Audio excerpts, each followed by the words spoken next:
কিছু মহিলাও আছে, পুরুষও আছে।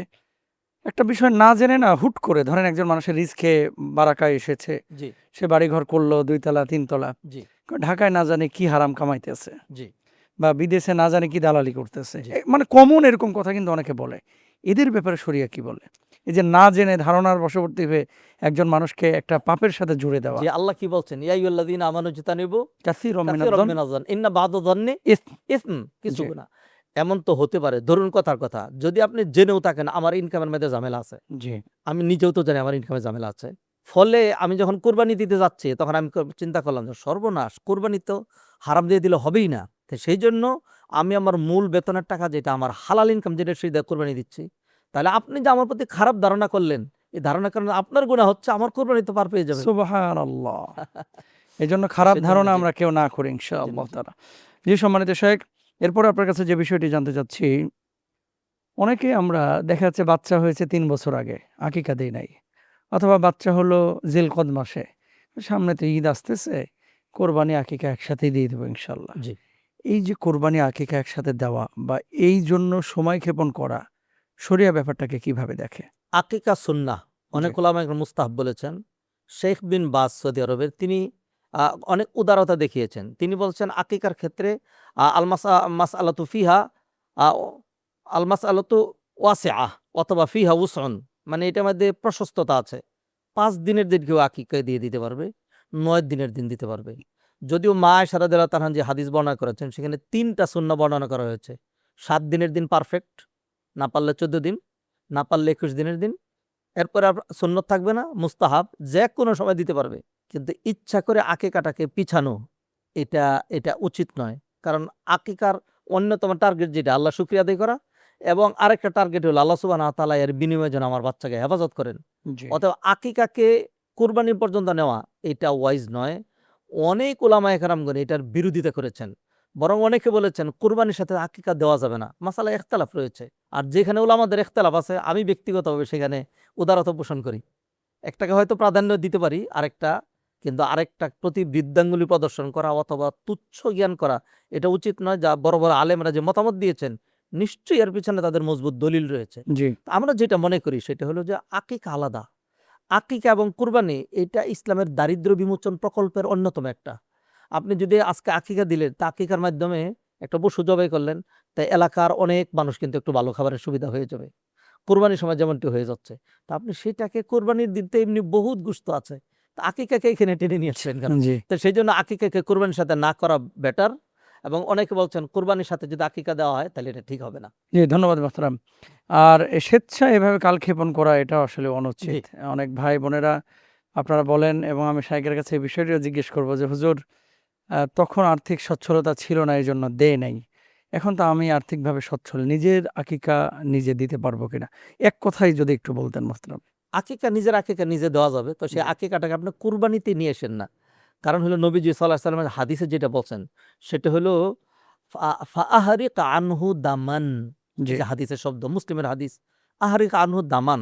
তুমি এই বাচ্চার পক্ষ থেকে একটা প্রাণী উৎসর্গ করো। জি, তো সেই ক্ষেত্রে উলামায়ে কেরাম বলছেন যদি কুরবানির দিন দেন, আপনি একটা বকরি দিবেন আকিকার, আরেকটা বকরি দিবেন কুরবানির। একই ইনশাআল্লাহ। পশুতে ২ টা শরীক নয়। ধন্যবাদ জাযাকাল্লাহ।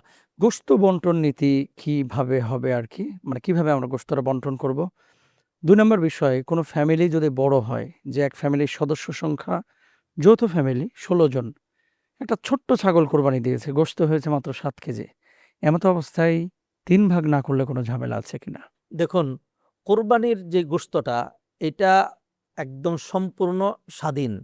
কেউ যদি কোরবানি করে পুরোটা বিলিয়ে দেয় তবু জায়েজ। আর কেউ যদি পুরোটা রেখে দেয়, এক টুকরাও কাউকে দিল না, তবু জায়েজ। ওলামায়ে কেরাম এইখানে মুস্তাহাব যে তরিকাটা বলেছেন সেটা বিভিন্ন কারণে মানুষকে উদ্বুদ্ধ করার জন্য, যে এক ধরেন ১ ভাগ রেখে দিলেন, ১ ভাগ গরিবদেরকে দিলেন, ১ ভাগ আত্মীয়স্বজনকে হাদিয়া দিলেন। কারণ ঈদের দিন আপনি একটু হাদিয়া না দিলে কেমনে? গরিব মিসকিন যারা কুরবানি দিতে পারেন তাদেরকে কিছুই দিলেন না। কুরবানি পুরোটুকুন আমি রেখে দিলাম। তাইলে কুরবানি কিসের জন্য? তো প্রয়োজন যদি দেখা দেয়, কেউ যদি এরকম করে যে সে যা কুরবানি দিয়েছিল সেখান থেকে বেসর দিকে রেখে দিল, জি, কিছুটা দান করলো, কিছুটা হাদিয়া দিল, কোনো অসুবিধা নাই। পুরোটাও যদি কেউ রেখে দেয় তবু তার কুরবানি শুদ্ধ, আর পুরোটাও যদি দান করে দেন তো শুদ্ধ। তবে বেটার তরিকা হইল এমন যেন না হয় যে আমি সবটাই রেখে দিলাম, কিছু যেন অন্তত দানের মধ্যে যায়, জি। কিছু যেন হাদিয়ার মধ্যে যায়। ধন্যবাদ শেখ জাযাকাল্লাহ। কোরবানি আসলে অনেকে আমরা ফ্রিজ কেনার চিন্তা করি এবং অনেক ভাইয়েরা, বোনেরা তারা ডিপ ফ্রিজ নিয়ে যান। এই ব্যাপারটাকে অনেকে বাঁকা চোখে দেখেন। এখন এটা কি হাজাত, জরুরত নাকি এটা অনেকটা রিয়ার সাথে বা গোশত খাওয়ার সাথে সম্পৃক্ত বিষয় হয়ে দাঁড়ায়? বসুন্ধরা টিস্যু, অশুদ্ধতার বিরুদ্ধে এক বিন্দুও ছাড় নয়। কোরবানিটা মানুষের নিয়তের উপর নির্ভর করে, জি। মানুষের নিয়তের মধ্যে আমরা হস্তক্ষেপ করতে চাই না। জি, কেউ যদি এই নিয়তে ফ্রিজ কিনেন যে আমার সামনে কোরবানি আসছে, গোশত তো আমার থাকবে, কোরবানি আমি আল্লাহর জন্য করব, তবে গোশত তো আমি ফেলে দিতে পারবো না, নষ্ট করব না, যাতে জি, এটা ভালো থাকে, সেই জন্য আমার ফ্রিজের দরকার। অতএব এই ফ্রিজও যদি কিনেন তাহলে ফ্রিজ কিনেও সব পাবেন ইনশাল্লাহ। জি, ধন্যবাদ। অতএব নবীজি শুরুর দিকে নিষেধ করেছিলেন, ইসলামের প্রথম দিকে যখন দারিদ্রতা ছিল তখন নবীজি বলছেন যে ৩ দিনের বেশি গোশত রাখতে পারবে না। এরপরে নবীজি সাল্লাল্লাহু আলাইহি ওয়াসাল্লাম ডাইরেক্ট ঘোষণা দিয়েছেন, আমি তোমাদেরকে নিষেধ করেছিলাম, এখন তোমরা সেটাকে সঞ্চয় করতে পারো। ফলে জি। ফলে এই গোশত মানুষ ১ মাস, ২ মাস, ৩ মাস পরবর্তী ঈদ পর্যন্ত যদি কেউ জমা করে খায়, জায়েজ রয়েছে ইনশাল্লাহ। ধন্যবাদ শেখ জাযাকাল্লাহ। কোরবানি কারো উপরে ওয়াজিব হয়েছে কিন্তু তিনি কোরবানি করলেন না। সেক্ষেত্রে গুনাহের ধরনটা কেমন হবে? শাস্তির পরিমাণ কি হবে? একটা হাদিস বলি, কেউ হাদিসটাকে দঈফ বলেছেন। জি, মান ওয়াজাদা সাআতান ওয়া লাম ইউদাহি ফালা ইয়াকরাবান্না মুসাল্লানা। যে ব্যক্তি সামর্থ্য থাকার পরেও কুরবানি করলো না, সে যেন আমাদের মুসল্লায় না আসে, জি, আমাদের ঈদগাহে যেন না আসে। এটা নবীজি বললেন। তো রহমাতুল্লিল আলামিন এই ধমকটা ছোট্ট কারণে দিয়েছেন। হ্যাঁ, আল্লাহ সুবহানাহু ওয়া তাআলা বলেন, ইন্না আতাইনাকাল কাউসার ফাসাল্লি লিরাব্বিকা ওয়ানহার। আপনি সালাত পড়ুন আপনার রবের জন্যই, কুরবানি করুন আপনার রবের জন্যই। হ্যাঁ, অতএব কুরবানিটা আল্লাহর জন্য হয়। তো সেই কুরবানি আমাদের উচিত। এবাদতের তো হরেক রকম এবাদত আমরা করি। এই দিন কুরবানির চাইতে উত্তম আর কোনো এবাদত নাই। যদি কোনোভাবে পারা যায়, হ্যাঁ, একটু ঋণ করেও যদি কেউ পারেন, তবু তার জন্য কুরবানি জি, করা ধন্যবাদ। উত্তম। আচ্ছা, আরেকটা বিষয় মাহতারাম, কোরবানির মৌসুম আসলেই আমাদের কিছু আ জ্ঞানী-গুণী ভাইয়েরা, বোনেরা তারা বলেন যে পশু হত্যা। এটা না করে এই পয়সাটা গরিবকে দিলেই তো পারেন। তো এবাদতের সাথে তাদের হয়তোবা মানসিকতার সম্পৃক্ততা নেই বা অনেক দূরে তারা। আপনার এমন কোনো কথা কেউ যদি বলে যে, "এই টাকাটা আমি গরিবকে দিয়ে দিব, কোরবানি এবার না দিলাম, পুরো টাকাটা গরিবকে দিয়ে দিলাম।" এক্ষেত্রে শরিয়ার বক্তব্য কি? ২ নাম্বার, পার্শ্ববর্তী দেশ হোক অথবা দূরবর্তী দেশ হোক, রাষ্ট্রীয়ভাবে যদি কোরবানির ক্ষেত্রে কোনো জায়গা নিয়ন্ত্রণ অর্থাৎ জবেহের নিয়ন্ত্রণ কোনো সরকার নিয়ে আসে, রাষ্ট্র নিয়ে আসে, একজন মুসলিম হিসেবে আমার কোরবানি বাস্তবায়নের ভূমিকা কি হবে বা প্রক্রিয়াটা কি হবে? সরকার যদি তানজিম করে, যেমন কোরবানির জন্য আপনি উন্নত কান্ট্রিগুলিতে সৌদি আরব সহ যেকোনো জায়গায় মানুষ করতে পারবে না। কোরবানি করতে গিয়ে দেখা যায় মানুষ মারা গিয়েছে, এরকম রেকর্ডও রয়েছে। জি, গরু তার পারদর্শিতা নাই, কোরবানির শোয়াইতে গিয়ে গরু শাসনের গুঁতা দিয়ে মানুষ মেরে ফেলেছে। আরেকজন করতে গিয়ে দেখা যায় হাত কেটে ফেলেছে। তো সেই জন্য বহু জায়গায় এটা মানে স্ট্রিক্ট রুল রয়েছে। নির্দিষ্ট জায়গায় করতে হবে, পারদর্শী কসাইরা তারা করবে, আপনার পক্ষ থেকে করে দিবে। এরকম যদি রুল তানজিম করা হয়, তাহলে সেটা রাষ্ট্রীয় এই ধরনের আইন মেনে নিতে হবে।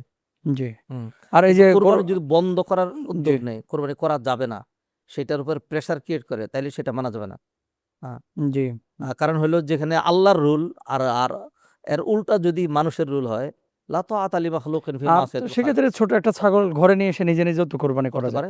জি, হ্যাঁ, গরু করতে হবে গরু এটাই তো করতে হবে জরুরি এটা না। জরুরি না। আচ্ছা মোহতারাম, হ্যাঁ, আরেকটা বিষয় সেটি হলো যেটি একটু আগে বললাম যে পুরো টাকাটা আমি দান করে দিতে চাই, জবাই-টবাই আমার ভাল লাগে না। দেখুন, অনেকে বলেন। যারা যারা এই দানের কথা বলেন, তাদেরকে কুরবানি বাদ দেওয়ানোর সময় বলেন যে আপনি এখন দান করেন, দেখেন করেন কিনা। জি, যারা দান করে তারা কুরবানির সময় কুরবানিও করে, আবার দানও করে। জি, হ্যাঁ, আর যারা দান না করার, এটা নিছক শুধুমাত্র এই বিধানটাকে ব্যঙ্গ করার জন্য অথবা এই বিধান থেকে মানুষকে দূরে সরানোর জন্য এই ধরনের কথাগুলো বলে থাকে। কোরবানি করার পিছনে হাজার লাভ রয়েছে। জি। এর পিছনে আমাদের ফাইন্যান্সিয়াল লাভটা তো রাষ্ট্রীয় জি। ফাইন্যান্সিয়াল উপকার রয়েছে। এই যে কোরবানির গোশত, কোরবানির চামড়া, হাড্ডি সমস্ত কিছু কিন্তু মানুষের গরুগুলো লালন-পালন তো খামারিরা করছে। প্রয়োজন, যে খামারে করছে, ব্যবসা-বাণিজ্য হচ্ছে এটার মাধ্যমে। তো আল্লাহ সুবহানাহু ওয়া তাআলার কিছু বিধান তো আছে। হুম। জি, নিয়ন্ত্রণ তো আল্লাহর হাতে। অতএব আমরা যতই কুরবানি করছি আল্লাহ কিন্তু দিয়ে দিচ্ছেন। আমরা খাচ্ছি, আল্লাহ কিন্তু দিয়েই দিচ্ছেন। হ্যাঁ? এর মাধ্যমে মনে করেন হাজার, হাজার পরিবার এই ব্যবসা করে তারা কিন্তু চলছেন। অতএব এগুলো ব্যঙ্গাত্মক কথাবার্তা আ আ সেদিকে আমাদের ভ্রুক্ষেপ করার জি। ধন্যবাদ। দরকার নেই। আরেকটা বিষয় সম্মানিত শাইখ, সেটা হচ্ছে ইউরোপ, আমেরিকায় আমরা দেখি যে বিভিন্ন জায়গায় বিশেষ করে মানে স্লটারি হাউসগুলোতে ইলেকট্রিক চার্জ প্রয়োগ করে শক দিয়ে প্রথমত গরুটাকে অজ্ঞান করা হয়, এরপরে জবাই করা হয়, তাও বা মেশিন দিয়ে। ২ নম্বর বিষয় হচ্ছে অনেক গরুকে দূর থেকে গুলি করা হয় মাথায়। গুলি করার পরে গরুটা যখন পড়ে যায় তারপরে মেশিন দিয়ে কোরবানি করা হয়। সেখানে তো মুসলমানদের কোনো নিয়ন্ত্রণ থাকে না। এমত অবস্থায় একজন মুসলমান তিনি তার কোরবানি বাস্তবায়ন করবেন কিভাবে? সরকারের কাছে বা প্রশাসনের কাছে তিনি দাবি জানিয়েছেন যে অন্তত গরুটাকে আমার হাত দিয়ে কোরবানিটা করার ব্যবস্থা করা হোক। সুযোগ পাচ্ছেন না। বিধান কি? ইউরোপের অসংখ্য কান্ট্রিতে এই বিধানটা চালু আছে। জি, আমি ইউরোপে নিজ হাতে স্বহস্তে জবাই করেছি। জি। তবে সেখানকার রুল অনুযায়ী প্রথম তারা যেটা করে সেটা হলো মাথায় আগে ওই এক ধরনের শ্যুট যেটা করে, এটা কিন্তু আবার আমাদের বন্দুকের মতো না। না। ওইটা জাস্ট একটা মার্বেলের মতো। এটা খুলিটা বেদ করে যখন তোর ব্রেনের মধ্যে হিট করে তখন পশুটা পড়ে যায়। তো তখন সাথে সাথেই জবাই করা হয় আর প্রাণটা থাকতে। তো এই মাসালা নিয়ে আমরা গবেষণা করেছি। কুরবানি শুদ্ধ হয়ে যাবে, হ্যাঁ, যেহেতু সেখানকার এই রুল অমুসলিমদের হাতে এবং এর বাইরে অন্য কিছু করা যাচ্ছে না অপারগতার কারণে। কারণ ফামানি তুররফি মাখমাসাতিন এত্তেরারি মাসালা, জি, জি, জি, মানে অপারগতার মাসালা একটা আর সাধারণ মাসালা আলাদা। জি। সাধারণ মাসালা আমরা যেরকম আমাদের দেশে স্বাধীনভাবে যেরকম কুরবানি করি সেইভাবে এটা করা। আর যেখানে অমুসলিম কান্ট্রি সেখানে চেষ্টা করা, আর যদি একান্তই না হয় তাহলে সেই মুসলমানদের উচিত তারা সেইখানে না করে তার নিজ নিজ কান্ট্রিতে। কান্ট্রিতে অন্য জায়গায় তার পক্ষ থেকে কোরবানি দেওয়া অথবা এবং দেওয়া। এটা আমরা উৎসাহিত করতে পারি আমাদের দর্শকদেরকে, বিশেষ করে যাদের নেশাব আছে এবং আপনি কোরবানি করতে পারছেন না। এবং অনেক দেশ আছে, ডেনমার্ক, ফিনল্যান্ডে তো প্রচুর ঠান্ডা, এগুলো ঝামেলায় যাইতে চায় না অনেকে। আপনি পুরো পয়সাটা বাংলাদেশে পাঠায় দেন। জি, বিভিন্ন চ্যারিটি আছে, অর্গানাইজেশন আছে, মাদ্রাসা আছে। আপনাদেরকেও আমরা উৎসাহিত করছি এই ব্যাপারটা নিয়ে ইনশাআল্লাহ। আর ওখানে কোরবানি করলে অনেক সময় গরিব মিসকিন খুঁজেও পাওয়া যায় না। তো আপনি এখানে দিলে তো আমাদের গরিবরাও কিছু পাচ্ছে ইনশাআল্লাহ তাআলা। সম্মানিত শাইখ, আরেকটা বিষয়, কোরবানির গোশত দিয়ে নিজের বাড়ির কোনো দাওয়াতি অনুষ্ঠান, সেটা বিয়ের অনুষ্ঠান হতে পারে, আকিকার অনুষ্ঠান হতে পারে, অথবা জেনারেল কোনো খাবার-দাবার আয়োজন হতে পারে। এটা কি জায়েজ আছে কিনা? কোরবানির গোশত বিক্রি করা যাবে না। জি, খাবারের যে কোনো প্রয়োজন, আপনার মেহমান দাওয়াত দিয়ে খাওয়াইলেন, সেই মেহমানটা আপনার অলিমার মেহমানও হইতে পারে জি, অথবা সাধারণ দাওয়াতের মেহমান হইতে পারে। জি। আপনার যে কোনো ধরনের মেহমানদারি করতে পারবেন, জায়েজ আছে।